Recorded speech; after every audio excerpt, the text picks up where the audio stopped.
3 मायका 5 ससुराल। रायपुर में प्रेमा अपने माता पिता चित्रा और राजन के साथ रहा करती थी। उनका छोटा सा सुखी परिवार था। मम्मी, मैं अपनी फ्रेंड्स के साथ बाहर जा रही हूँ।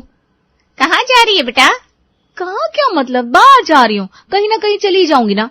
नहीं, ऐसे नहीं जाना है, बताकर जा कहाँ जा रही है।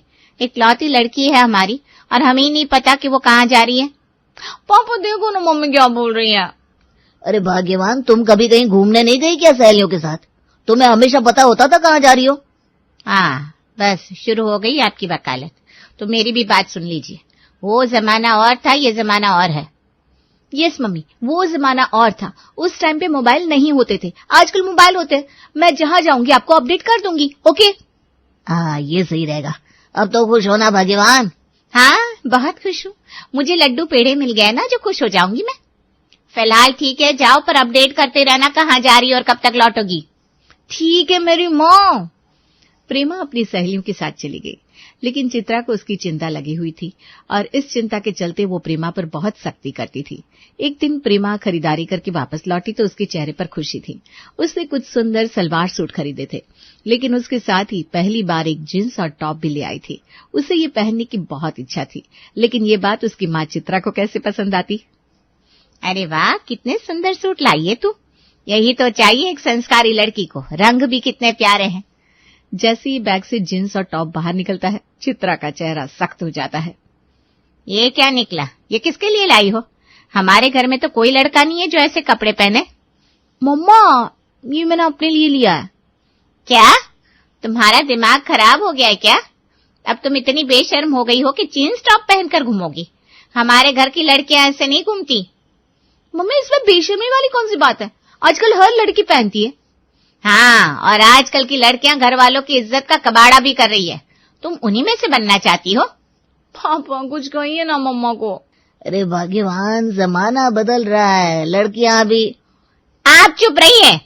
तुम्हारी परवरिश देख रही हूं मैं, घर की इकलौती बेटी और ये हाल। प्रेमा, फौरन ये जींस टॉप वापस करके आओ। मम्मा प्लीज। नहीं, ये कपड़े घर में नहीं रहेंगे। आखिरकार प्रेमा को भारी मन से वो जींस टॉप लौटाने बाजार जाना पड़ा। लौटते समय उसका मन बुझा बुझा सा था। तभी रास्ते में उसे संगीता मौसी मिल गई, जो 2 घर छोड़कर ही रहती थी। अरे बेटा, ये क्या हाल बनाकर रखा है? कोई चोरी करते पकड़ी गई हो क्या? मौसी, मैं कुछ जींस टॉप लाई थी, लेकिन मम्मी ने जबरदस्ती वापस करवा दिया। ओह, अच्छा किया। वैसे भी ना हमारे घर की लड़कियां ऐसे फूहड़ कपड़े नहीं पहनती। मौसी, ये फूहड़ कैसे हो गए? अरे जरा भी अकल नहीं है क्या तुझे? हमारे लड़कियों को साड़ी सलवार ही शोभा देता है। ये फैशन बाद में करना, जब ससुराल चली जाएगी। संगीता अचानक प्रेमा के हाथों की चूड़ियों पर नजर डालती है। ये क्या, इतनी सारी चूड़ियां? हाँ तो मुझे चूड़ियां पहनना पसंद है। पसंद है तो क्या शादी से पहले ही हाथ भर लोगी? जमाना क्या सोचेगा कि तेरी शादी हो चुकी है? जमाना क्या सोचेगा, इससे क्या फर्क पड़ता है? बहुत फर्क पड़ता है। अक्ल रखो दिमाग में। अभी चल, मैं तेरी मम्मी से शिकायत करती हूँ। संगीता ने प्रेमा का हाथ पकड़ लिया और उसे जबरदस्ती घर ले जाने लगी। हाय राम, मैं किस मुसीबत में फंस गई। घर पहुंचते ही संगीता ने चित्रा को पुकारा और चिल्लाकर कहने लगी, चित्रा, देख तेरी लाडली बेटी क्या गुल खिला रही है। शादी से पहले ही हाथ भरकर चूड़ियां पहन रही है। पता नहीं जमाना क्या कहेगा। हे भगवान, इस लड़की को ले जाए कोई। अच्छा, अब मैं चूड़ियां भी नहीं पहन सकती, तो क्या नंगे हाथ लेकर घूमूं? अरे, इतनी तीखी जुबान हो गई इसकी। जरा भी शर्म नहीं है इसे। अब ये हमको सिखाएगी कैसे रहना है। प्रेमा को दोनों औरतों के बीच घिरा देखकर और कुछ न सूझा। झुंझलाकर वो अपने कमरे में चली गई और दरवाजा जोर से बंद कर लिया। भगवान, ये कैसा घर है? प्रेमा अभी तक अपनी माँ और मौसी से परेशान थी, लेकिन जैसे ही उसने थोड़ी राहत की सांस ली, उसकी अगली गली में रहने वाली नानी यामिनी अचानक उनके घर आ धमकी। नमस्ते नानी। हाय राम, ये कैसी तमीज है? हाथ जोड़ दिया पर पैर नहीं छुए। आजकल की लड़कियां तो संस्कार गिरवी रखकर पैदा होती है। ए चित्रा, ये परवरिश दी है तूने? जब माँ बाप ही अपने बच्चों को संस्कार नहीं देंगे तो यही होगा। अरे नानी, अभी छूती हूँ ना आपके पैर। अरे रहने दे, अब क्या फायदा? जब जरूरत थी तब किया नहीं, अब ड्रामा कर रही है। यामिनी का हाई वोल्टेज ड्रामा चालू हो चुका था। उधर चित्रा को भी और गुस्सा आ गया और उसने फिर से प्रेमा को सुनाना शुरू कर दिया। तेरे तो पंख निकल आए हैं, अब तू पैर छूना भी भूल गई। क्या यही सिखाया हमने? अरे वाह, कल जींस टॉप पहनने की जिद, आज पैर छूने से परहेज। बस एक दिन ये हमें घर से ही निकाल देगी। मम्मी मौसी अब बस भी करो, हर बात पर टोका टोकी मत किया करो। अब माँ बेटी हमें ही बोलेंगी। अच्छा, ये संस्कार आए कहाँ से? जरूर ये मोबाइल और उन फालतू सहनियों का असर है। प्रेमा अब पूरी तरह चुप हो चुकी थी। उसे समझ में नहीं आ रहा था कि वो आखिर कहे तो क्या कहे। हर तरफ से ताने मिल रहे थे। आखिरकार वो गुस्से में अपने कमरे में चली गई। रात में जब सभी खाने के लिए बैठे तो माहौल एक बार फिर गंभीर हो गया। अच्छा, ये बताओ आज प्रेमा ने क्या बनाया? अरे माँ, इसने कुछ भी नहीं बनाया। ये तो किचन के पास भी नहीं फटकती। क्या? इतनी बड़ी हो गई, शादी की उम्र हो गई और इसे रसोई कर भी नहीं आता? फिर तो ससुराल में हमारे नाक कटवा देगी। सच में ये लड़की तो हाथ से निकल रही है। मैं तो इसे कब से कह रही हूँ सीख ले, लेकिन इसे तो बस अपनी मर्जी चलानी है। अब खाना बनाना ना आए तो भी ताने, मतलब कोई भी बात हो कटघरे में मैं ही रहूंगी। अब बहुत हो गया, कम से कम खाने के समय तो शांति रखो। बच्ची का जीना मुश्किल कर रखा है अब तीनों ने। राजन की बात सुनकर तीनों चुप हो गई, लेकिन प्रेमा की आंखों में आंसू आ गए। उसने जल्दी जल्दी खाना खत्म किया और अपने कमरे में चली गई। कमरे में जाकर प्रेमा ने तुरंत अपनी सबसे करीबी सहेली को फोन लगाया। यार मैं तंग आ गई हूँ, मम्मी मौसी और नानी तीनों किसी न किसी बात पर ताने देती रहती हैं। अरे यार, ये तो गलत है। मुझे इस घर से निकलना है। मैं बस जल्दी से शादी करके कहीं दूर चली जाऊं। कम से कम वहां एक ही सास होगी, यहाँ तो 3-3 सासें मिली है। हाँ, जल्दी शादी कर ले। मैं भी ना तुझे दुल्हन के जोड़े में देखना चाहती हूँ, वो भी सजी धजी महारानी की तरह। महारानी नहीं, भगोड़ी बनकर जाऊंगी यहाँ से। तू भी ना प्रेमा, चल अब गुस्सा थूक दे। बता कैसे चल रहा है सब?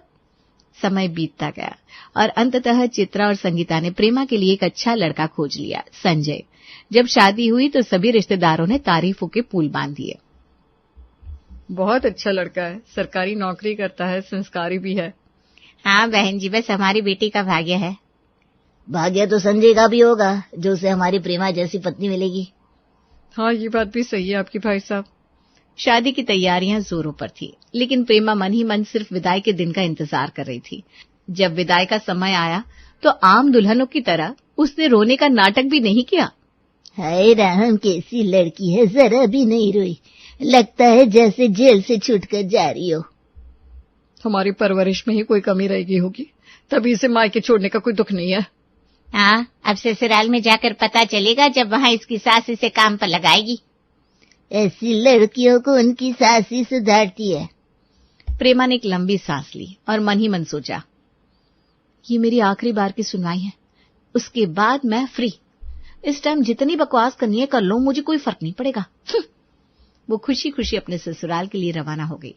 ससुराल पहुंचते ही प्रेमा का भव्य स्वागत हुआ। सास रामकली, पति संजय और बाकी परिवार वालों ने उसे बड़े प्यार से अपनाया। संजय एक समझदार और सुलझा हुआ व्यक्ति निकला। मुझे आपके जैसा ही पति चाहिए था, जो समझदार हो और हर बात को अच्छे से समझे। और मुझे भी तुम्हारी जैसी पत्नी चाहिए थी, जो मुझे भी खुश रखे और खुद भी दिल से खुश रहे। अपनी तो राम मिलाई जोड़ी है। चलो अच्छा, अब हंसना बंद करो। किसी रिश्तेदार या मम्मी ने देख लिया तो कहेंगी, नई बहू का ऐसे खुलकर हंसना अच्छा नहीं होता। सॉरी। प्रेमा को महसूस हुआ कि उसकी शादीशुदा जिंदगी सपनों जैसी होने वाली है, लेकिन ये ख्याल ज्यादा देर तक नहीं टिक पाया, क्योंकि अब पहली रसोई का समय आ गया था। लेकिन जब वो कमरे से निकलकर सबके सामने पहुंची तो वहां एक नहीं बल्कि 5 सासें उसका इंतजार कर रही थी। सास रामकली, ताई सास लीलावती, मौसी सास नूतन, बुआ सास मीरा और दादी सास माला। बहू, पहली रसोई में कुछ मीठा बनाना शुभ होता है। जी, लेकिन याद रहे ज्यादा मीठा मत डालना, मुझे शुगर है। ओह ठीक है, मैं ध्यान रखूंगी। बहुत ज्यादा भी मत बनाना, बचा हुआ खाना अपशगुन होता है। ओह अच्छा ठीक है। मैं कुछ मदद कर दूं? नहीं, उसकी जरूरत नहीं है, मैं कर लूंगी। तो क्या तू खुद को हमसे ज्यादा समझदार समझती है कि हमारी मदद भी नहीं लेगी? अरे नहीं, आप कैसी बात कर रही हैं? मैंने तो बस इसलिए कहा ताकि आपको परेशानी ना हो। हाँ ठीक है ठीक है। प्रेमा जैसे ही किचन की तरफ बढ़ी तो उसकी दादी सास की आवाज आई, बहू, किचन में पहला कदम हमेशा दाया रखना, वरना शुभ हो जाएगा। जी पता है। क्या? नहीं नहीं, जी जी बिल्कुल। प्रेमा का सिर चकरा गया। उसने बड़ी मुश्किल से गाजर का हलवा बनाया, जिसे सबने अलग अलग कमियां निकाल कर खाया। जैसे ही सारा खाना खत्म हुआ, प्रेमा ने राहत की सांस ली। चलो, अब तो सब अपने अपने घर चले जाएंगे। लेकिन ये खुशी भी ज्यादा देर तक नहीं रही। अगली सुबह प्रेमा 8 बजे उठी। उसे लगा कोई खास बात नहीं, लेकिन जैसे ही वो बाहर आई, सास रामकली भड़क उठी। अरे बहू, हमारे घर में औरतें सुबह 5 बजे उठती है, तुम तो राजा महाराजा की तरह सो रही हो। इतना देर से उठोगी तो घर में बरकत कैसे होगी? और सारे काम कौन करेगा? क्या तुम्हारे मायके से कोई नौकर आएगा? जी मुझे माफ कर दीजिए, कल से जल्दी उठ जाऊंगी। याद रखना, यह घर तुम्हारा ससुराल है, होटल नहीं। प्रेमा को एहसास हुआ कि उसका ससुराल भी मायके से कुछ कम नहीं है। वो फटाफट किचन में चली गई और नाश्ता बनाने लगी। नाश्ते के लिए पराठे बनाए। उसने पराठे जैसे सर्व किए तो उसकी ताई सास ने दन दनाते हुए एंट्री ली। अरे ताई जी, सुबह सुबह यहाँ? हाँ तो वो पिछली गली में ही तो रहती है, तो आ गई। आइए दीदी, पराठे खा लीजिए। हाँ, आती हूँ। लीलावती ने जैसे ही पहला निवाला मुंह में रखा तो चिल्ला पड़ी, हे भगवान, ये कोई पराठा है? आजकल की लड़कियां कुछ सीख कर ही नहीं आती। अरे बेटा, पराठा बनाना सीख कर आती तो अच्छा होता, अब ससुराल में सीखेगी ये भी। ये तो मेरे मायके जैसा ही माहौल बन गया है। कहाँ खो गई? इतनी भी तमीज नहीं कि अपनी सास और ताई सास को जवाब भी दे। नहीं, ऐसी बात नहीं है। वो आज उठने में थोड़ी देर हो गई थी ना, इसलिए जल्दी जल्दी में पराठे बनाने में गड़बड़ हो गई। कल से अच्छे बनाऊंगी। देखते कल कौन सा तीर मारती हो। अगले दिन प्रेमा पास की सब्जी मंडी में सब्जी खरीद रही थी। अचानक पीछे से आवाज आई, अरे प्रेमा। प्रेमा ने मुड़कर देखा तो सामने बुआ सास मीरा खड़ी थी। उसे नहीं पता था कि ये मार्केट के पास ही रहती है। वो तुरंत उनके पैर छूने झुकी। अरे बहू, ये क्या हाल बना रखा है तूने? क्या हुआ बुआ जी? हुआ ये कि तेरी शादी को हफ्ता भी नहीं हुआ और तू ऐसे घूम रही है जैसे कोई कॉलेज की छोकरी हो। लाल बिंदी कहाँ गई, चूड़ा कहाँ है, और ये दुपट्टा, उफ, ये तो तेरी साड़ी से ज्यादा पीछे चल रहा है। प्रेमा कुछ कहनी जा रही थी कि मीरा ने हाथ उठाकर रोक दिया। हाँ, जानती हूँ मैं, तेरे ससुराल में तुझे कोई कुछ कहने वाला नहीं है। बहू की ठाठ है, बस जो मन करे करो। पर सुन बहू, समाज देखता है, लोग बातें बनाते हैं। अगली बार ध्यान रखूंगी बुआ जी। अगली बार क्यों? आज से क्यों नहीं? जी आज से ही। मीरा ने सिर हिलाया और चली गई।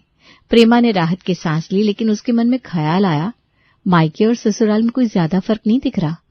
उसी शाम प्रेमा घर के सामने वाले पार्क में ताजी हवा खाने गई तो किसी ने उसे बुलाया। अरे बहू, अकेली क्या कर रही है यहाँ? प्रेमा ने चौंक कर देखा तो वो उसकी मौसी सास नूतन थी, जो कि पार्क के दूसरे साइड रहा करती थी। अब बस यूं ही ताजी हवा लेने आई थी। हवा लेने? ये कोई नए जमाने का रिवाज है? नई नवेली बहू होकर ऐसे अकेले पार्क में बैठी हो, लोग क्या कहेंगे? और ये लड़की लोग, उफ। अरे बहू, तुझे मायके में कुछ सिखाया नहीं क्या? ऐसा कुछ नहीं है मौसी जी। है? देखो जरा, ऊपर से जवाब भी देती है। मीरा ने बताया तू बाजार में भी ऐसी ही घूम रही थी, चूड़ा चुनरी कुछ नहीं। जी मैंने वादा किया था कि आगे से नहीं, अभी से चल घर चल। प्रेमा ने मन ही मन कसम खाई कि अब मैं बाहर जाऊंगी ही नहीं। रात हुई तो दरवाजे पर जोरदार आवाज आई, बहू, मैं तेरे हाथ के राजमा चावल खाने आई हूँ। अब वो मुंह में कुछ फंस गया है क्या? बोल सही से। मुझे राजमा चावल बनाना नहीं आता। क्या कहा तूने? हे भगवान, ये कौन से घर से लड़की ले आई मैं। तभी घर में एंट्री हुई नूतन, मीरा और लीलावती की। लड़कियों को इतनी भी अकल नहीं होती कि शादी से पहले राजमा चावल बनाना सीख ले। ये ख्याल तो माँ को रखना चाहिए था। पता नहीं बिना सिखाए कुछ कैसे भेज दिया। मैं सीख लूंगी। अभी सीख, इसी वक्त। और ये साड़ी कैसी पहनी है तूने? घर की सफाई भी ठीक से नहीं होती इससे। गहनों का क्या? मंगलसूत्र इतना पतला कि माचिस की तीली लग रहा है। बस चम्मक छल्लों की तरह मटकना आता है। अब तो प्रेमा की आंखों में आंसू आ गए। वो भागती हुई अपने कमरे में चली गई और दरवाजा बंद कर लिया। रात का समय। प्रेमा अपने कमरे में बेचैनी से टहल रही थी, माथे पर शिकन और आंखों में आंसू। संजय, मुझसे अब और नहीं सहा जाता। अरे क्या हुआ? अभी तो आई हो इस घर में, इतनी जल्दी परेशान? तुम पूछ रहे हो क्या हुआ? बताती हूँ। मेरी एक सास है जो मुझे ताने मारती है। चलो कोई बात नहीं, हर सास अपनी बहू को ताने मारती है, लेकिन फिर घर के पीछे वाली ताई सास जो बिना वजह कुछ न कुछ बोलती रहती है, फिर बाजार के पास वाली बुआ सास और पार की दूसरी तरफ रहने वाली मौसी सास, और हद तो तब हो गई जब पड़ोस वाली दादी सास भी ताने मारने लगी। प्रेमा का गला भर आया, आंखों में आंसू छलकने लगे। संजय ने उसे पास खींचकर गले लगाया और धीरे धीरे पीठ थपथपाई। अरे बाबा, शांत हो जाओ। देखो, मैं जानता हूं ये सब तुम्हारे लिए नया है, लेकिन ये सब हमेशा से ऐसे ही रही है। असल में ये एक दूसरे से भी उलझती रहती थी। अब तुम आ गई हो तो अपनी फ्रस्ट्रेशन तुम्हारे ऊपर निकाल रही हैं। तो मैं क्या करूं, मर जाऊं? अरे नहीं पगली, एक काम करो, इनकी बातें मानना शुरू करो, थोड़ा सा इनकी सेवा कर दो। ये प्यार की भूखी हैं। जब तक तुम इनके लिए अच्छा करोगी तो ये तुम्हें भी अपने जैसा ही मानने लगेंगी, फिर देखना ताने मारना छोड़ देंगी। और अगर ऐसा ना हुआ तो फिर मैं तुम्हें इस घर से लेकर चला जाऊंगा। अगली सुबह प्रेमा ने कमर कस ली। सबसे पहले वो रसोई में गई और अपनी सास रामकली और दादी सास लीलावती के लिए गर्मा गर्म पराठे बनाए। अरे वाह, आज तो बहू ने हमारे लिए पराठे बनाए। मक्खन भी लगाया है बहू, तो बड़े काम के निकले। इसके बाद संजय के साथ वो अपनी बुआ सास से मिलने गई, पूरी तरह से सजी धजी, सिर पर पल्लू और मिठाई का डिब्बा हाथ में लिए। अरे बहू, तू तो बड़ी बदल गई। बस आपकी कृपा है। इसके बाद मौसी सास के घर पहुंची। इतने अच्छे से तैयार होकर आई हो, और ये मिठाई क्या बात है? आपके आशीर्वाद से सब ठीक चल रहा है, सोचा आपको भी मिठाई खिला दूं। बुआ सास और मौसी सास एकदम खुश हो गई। अब बस दादी सास बची थी, उनको उसने राजमा चावल बनाकर खिलाए। राजमा चावल तूने खुद बनाए? हाँ जी, आपके लिए। अरे तू तो बड़ी नेक निकली। प्रेमा के दिल में खुशी की लहर दौड़ गई। 5 सासें जो जीत ली थी, अब वो उससे बहुत प्यार से बातें कर रही थी। प्रेमा ने रियलाइज करा कि संजय की बात सही थी और थोड़े बहुत ताने देना तो सासों का हक है, क्यों?